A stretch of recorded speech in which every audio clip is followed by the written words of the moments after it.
I don't know how many times I've watched Happy People, A Year in the Taiga by Werner Herzog. You've talked about this movie. Hmm. Where is that located relative to where you were? So there's this big river called the Yenisei that feeds through the middle of Russia, and there's a bunch of tributaries off of it.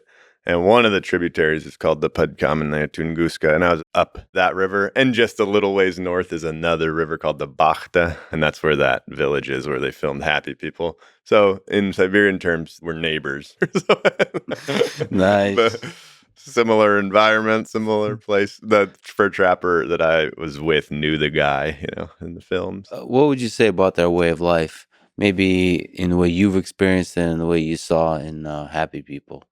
There's there's something really really powerful about spending that much time being independent.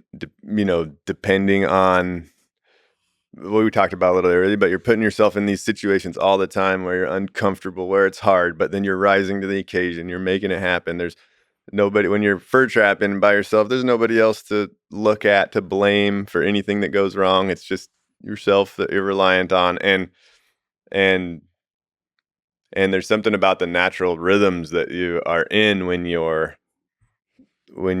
that connected to the natural world that really does feel like that's what we're designed for. And so there's a psychological benefit you gain from spending that much time in that realm. And for that reason, I think that people that are connected to those ways are able to tap into a particular. I noticed it a lot with the natives. So if I met the natives in the village, I would think of them as like unhappy people. Like they drink a lot.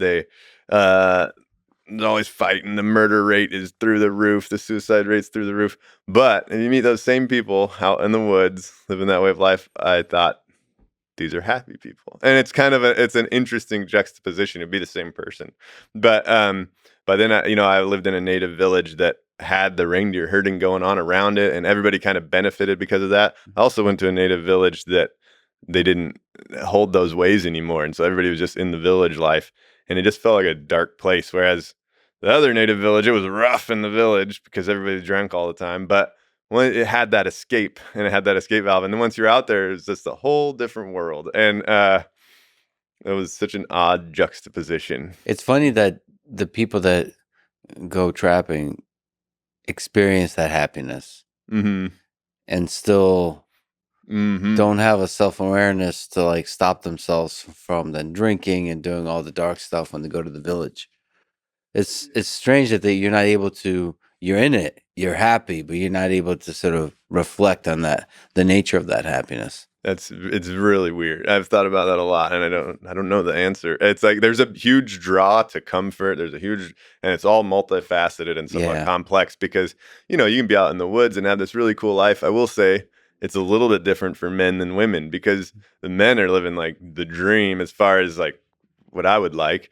So you're hunting and fishing and managing reindeer, and you got all these adventures. So what ends up happening is that a lot more guys than young men out there in the woods. And so there's a draw also, I think, to go to the village probably to find Hmm. a woman. And then there's a draw of like technology and the new things. And I think but then once they're there, honestly, alcohol becomes so overwhelming that everything else kind of just fiddles away. And it's But it's sad. funny that the comfort you find, there's a draw to comfort, Mm-hmm.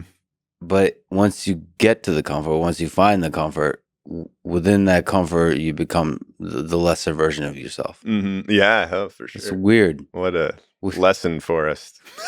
Like we need to keep struggling. Yeah, a lot of times you have to force yourself in that. So, like, if we took them as an example, I mean, a lot of times you drag this drunk guy into the woods, literally just drag him into the woods, and then he'd sober up, and then he was like a month blackout drunk, and now he's sobered up, and now boom, back into life, back into being a knowledgeable, capable person. And because comfort's so available to us all, you almost have to force yourself into that situation.